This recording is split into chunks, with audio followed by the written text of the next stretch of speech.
Sveiki, rykliai. Aš esu Audrius Janulis, Speaks idėjos autorius ir įkūrėjas. Speaks tai aplikacija, kuri leidžia klausyti savo draugų ar garsenybių komentarų susinchronizuoto su TV serialais ar filmais. Šiandien aš ieškau 125 000 eurų mainais į 5% akcijų. Įsivaizduokite, Kalėdos ir jūs vėl žiūrite vienas namuose vieni. O ar nebūtų puiku, išsitrauki telefoną, paspaudi vieną mygtuką, bum, staiga tavo kambaryje Anthony Kislek, Lukas Ramonas ir Paul Demiko. Pabandykime įsivaizduoti ir pažiūrėti, kaip tai galėtų atrodyti. Šiaip labai juokinga šitam filme, nes žmonės dažnai galvoja, kad mes būtume Kevino vietoj, bet iš tikrųjų, kai pažiūrė, kiek uždirba Kevino šeima, tai mes plėšikų vietoj būtume. Kaip aš, pavyzdžiui, būdamas vaikas, taip susisiejau su Kevinu. McAllisteriai yra kaip minimum multimilijonieriai. Jie praeitoj scenai išnekėjo, kad jie atvarė pavogti magnetolų ir telikų ir paskui jie visą šitą pragarą turi išgyventi tik dėl magų ir telikų. Jo, viską draudimas padengia. Ir čia jie blogiukai, tai. Man rodos, kad Kevinas yra tas mažas toks iškrypėlis, kuris vilioja tiesiog banditus pas save. Čia yra 5. banditų gauja, kuris privilioja. Tiksliai, bet jie 100% gerai apsidraudė. Tai dabar jiems reikės visą šitą pragarą išgyventi dėl 10 000 eurų jau čia. Aš manau, kad plėšikai daugiau laimėtų nepavogę, jeigu paduos į teismą paduotės. O, Kevinai, kaip Kalėdos, kur dabar kūnus paslėpė? Aš dabar žiūrėdama šitą filmą, aš visiškai nereleitinu su Kevinu. Aš esu tikrai arčiau šlapiųjų, negu aš esu arčiau McAllisterio. Aš esu per žingsnį nuo šlapiųjų. Ačiū, vyrukai. Aš įsivaizduoju, ką jūs manot. Ką tai aplikacija, kuri iškviečia garsenybės į tavo kambarį? Ne, viskas truputį kitaip, aš jums tuoj paaiškinsiu. Įsivaizduokite, žiūrite televizorių, ištraukite išmanųjį telefoną ir įsijungite Speaks. Speaks automatiškai atpažįsta, ką žiūrite televizoriuje, sekundžių tikslumu. Tuomet jūs galite įrašyti balso žinutę tikslioje vietoje ir išsiųsti ją savo draugams arba publikai. Draugai tą žinutę gaus tik tuomet, kada žiūrės tą patį turinį tą pačią sekundę. Šitai leisime padaryti nemokamai. O Speaks Premium tikime, kad taps didžiausia komentarų prekyvietė internete arba kitaip vadinamų marketplace. Už nedidelį mėnesinį mokestį, bet kuris vartotojas galės tapti verifikuotų turinio kūrėjų, nustatyti savo kainą savo komentarams ir parduoti savo sekėjams. Mes nuo kiekvienos transakcijos uždirbsime 20%. Šie 3 vyrukai jau įrašė savo švaikščius komentarus kultiniam filmui Vienas namuose. Ir tą kiekvienas norintis gali išbandyti užėję www.speaks.m. Virš 600 milijonų žmonių pasaulyje išleidžia virš 80 milijardų dolerių per metus. Tikslas pasiekti 10 milijonų, galbūt 100 milijonų registruotų vartotojų, ko pasiekoje Speaks galėtų generuoti didžiulės pajamas ir potencialiai tapti įdomiu pirkiniu didžiosiom platformom, tokiom kaip Netflix, Disney ar Apple. Tai pirmas klausimas, biški skaičius papasakok. Tu startavai, ar yra jau tas appas, galiu downloadinti jį? Jisai kol kas yra MVP stadijoje, tai negaliu pasidalinti kažkokiais skaičiais. MVP stadija – tai angliškas terminas reiškintis, kad produktas pagamintas tik iki tos minimalios stadijos, kad pirmieji žmonės galėtų bandyti atskiras funkcijas. Ką mes esame padarę, tai sukūrę techninį prototipą, kur patikrinama, ar iš vis techniškai tai yra įmanoma. Prototipas veikia geriau nei tikėjomės ir to pasiekoje mes tęsime šią idėją.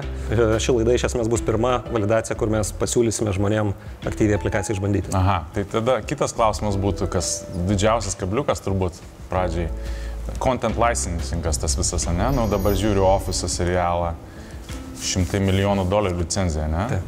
Kaip tu tą įsivaizduoji? Taip. Tai įdomus dalykas tas, kad mes nepažeidžiam jokių turinių teisių, nes mes nestorinam, neįrašom jokio turinio.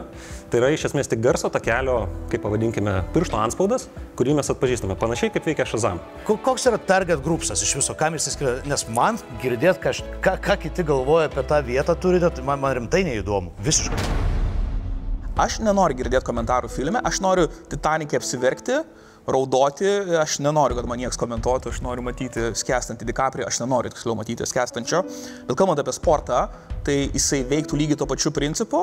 Jokinga tada, kad paminėjai, nes kaip tik... Nes sportas yra laivas, nes ši yra įrašas, tai aš labai nesuprantu, kaip jūs susitvarkytume su laivu, nes įman skirtingas platformas būtų delėjus, tai yra atsilikimas, nes per pasaulį yra bent minutės intervale. Tai kaip jūs šitą tada padarytumėte? Įvykęs tritaškis jau įvyko. Retransliuoti ir suvienodinti laiko negalite dėl licenzijos. Jo, tai sportas visiškai būtų sekantis etapas, pradėtume nuo filmų ir serialų, kurie yra netiesiogiai transliuojami, bet sportas veiktų su šiokiu tokiu dėlėjum, bet aš iš to didelės tragedijos nedaryčiau, nes aš pats pagaunu save ir savo bičiulius, kad mes vis daugiau sporto žiūrime netiesiogiai. Tai jeigu formulė, jeigu UFC, jie dažniausiai vyksta kažkokiu nepatogiu metu ir tu atsisukinėjai vis tiek dieną. Bet tada reikia slėptis nuo socialinių tinklų, kad nesužinotum rezultato, kas šiais laikais yra labai sudėtinga. Aš iš Kauno, man labai svarbu, kaip su Žalgiriu tai koreliuoja. Su Žalgiriu, ko gero, be abejo, būtų šioks toks tas vadinamas dilėjus. Negalėčiau atsakyti, ar jisai ten būtų sekundės, minutės ar gal 10 minučių, bet jis egzistuotų taip. Labai dažnai sporto transliacijose tave nervina komentatoriai, nes tu negali pasirinkti. Ir jeigu tu galėtum pasirinkti 3 bičius, kurie geria alų bare ir komentuoja paprastai, nebijodami tam tikro leksikono ir žodžių, tu jausmės, kad jie sėdi pas tave kambaryje ir aš šito labai pasigestu sporto transliacijose ir aš manau, kad tai gali būti tam tikra revoliucija, bet man čia atsiranda problema techninio sprendimo ir įgyvendinimo. Čia daugiau legali problema, aš įsivaizduoju. Čia intelektinės nuosavybės problema, taip. Čia Dovilė jo galbūt gali labiau pakomentuoti. Aš manau, kad iš tikrųjų tai jūs turėsite tikrai labai rimtų pretenzijų iš tų turinio kūrėjų ir platformų, dėl to, kad sakys, kad jūs keičiate kūrinį, nes keičiate tą experience, tą verkimą DiCaprio su savo komentarais užeidami ant viršaus, tai autorinės teisės reikės išspręsti, čia tam reikės didelių investicijų ir labai labai stiprių ryšių, tai gal kada nors, kai busit Kalifornijoje ir turėsit kokį nors valdybos narį, kokį garsų ten producerį, gal tada jums padės tuos ryšius atverti, nes šiaip jūsų nieks neįsileis. Na, aš asmeniškai sakau, kiek žiūrėjau, neradau priežasties, nes kūrinys vėlgi nėra atkuriamas, nėra kažkaip įrašomas, panaudojamas ir būtent tai saugo copyrightą. Jeigu per vieną device'ą abu dalykai eina ir filmas, ir komentarai, čia viskas techniškai veikia, bandė? Šitas irgi būtų sekančiam etapė. Jeigu man reikia telefono, kad aš galėčiau klausyti su savo draugais ten Home Alone, tai aš galiu jiem paskambinti ir šnekėtis.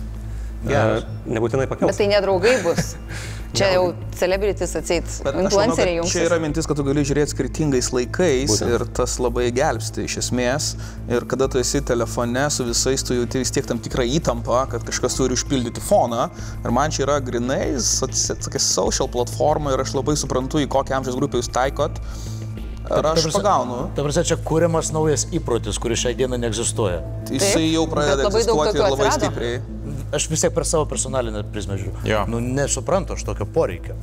Nu, kad ir kaip ten bebūtų faina, aš noriu tikslios informacijos, o nes sapalionių kažkokių ten. Mes galim tas kelt per pusę. Bet čia algoritmo klausimas gal. Aš galiu pradėti. Čia algoritmo klausimas, gal ten galima turėti ir tą, bet kažkaip viens kito nedominuotų. Aš manau, kad aš neišryskinsim dalykų, nes yra labai daug, įsivaizduoju, ypač iš techninės pusės kalbant detalių, bet kaip industrija, entertainmentas, pramogos man yra labai įdomi, nes dabar pasaulyje jinai kinta ir atranda vis naujas formas ir niekada nežinai, kas suveiks. Pasakyti, kad tai neveiks, yra labai paprasta. Man yra įdomu. Man būtų įdomu galbūt ir kombinuoti su Einaru šitoj vietoj.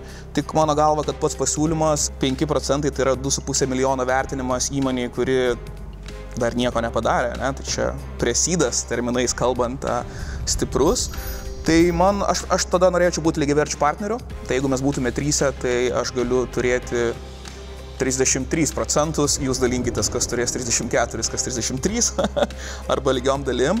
Aš ir pačią sumą galėčiau padidinti iki 150 000, tokiu atveju. Tai mano siūlymas yra 150 000 už 33% šitos įmonės.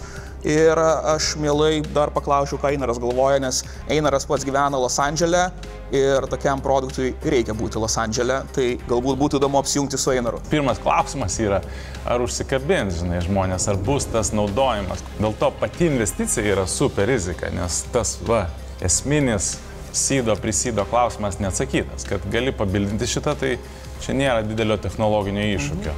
Tai va, aš su Tadu mielai jo sąlygomis sudalyvaučiau. Tai mes per pusę? Per pusę. Ok.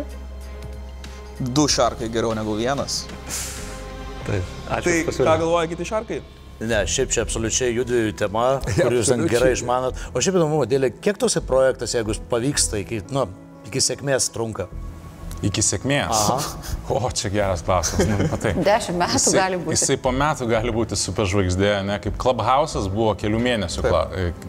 Kiti 10 metų gali. Tai va, čia po kelių mėnesių žinosim, ar yra tas užsikabinimas ar ne, bet su startupais tas ir yra įdomus technologija, kad tu per pirmus metus 2 gali viską išsiaiškinti. Ir tada prasideda karas, ne, auginti. Gediminai, ar turi pasiūlymą?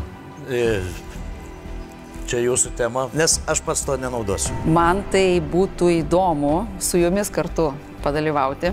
Kol kas neatsitraukiu, bet nežinau, ar jūs mane priimsit, tai... Aha, pasitarsim. Robertai?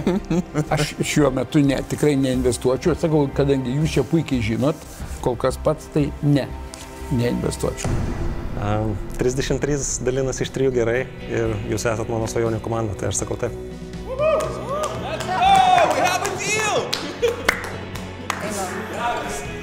Ačiū labai. Skrendam į Los Andželą? Skrendam. Labai gerai. Ačiū. Viso. Kaip tik labai norėjau Los Andželą, bus proga. Šiaip super amazing idėja, nieko apie ją nesuprantu. Aš jeigu neturėčiau paauglių vaikų, aš nesuprasčiau, bet aš labai gerai suprantu, ką jisai siūlo. Taip. Nes pas mus, jeigu mes ką nors žiūrim visą laiką, visas triukšmas ir dar draugės per telefoną ir prasme čia yra totaliai į temą. Aš tai visiškai pagaunu viską ir čia yra labai hot. Ne, rinka čia yra pasaulinė visais atvejais. Rykliai Speaks idėją investavo 150 000 už 33% įmonės akcijų. Ir tai ne tik pinigai, tai svajonė, kuria gyvena Audrius. Burgienė ir Burgaila buvo mano svajonių rykliai, bet dar pamačius Einarą, aš žinau, ką jis yra pasiekęs Amerikoje, kai pamačiau juos. Tai buvo tas kokteilis, kurio norėjau ir labai džiaugiuosi, kad pavyko. Ambicija didelė, Amerika, kaip minimum.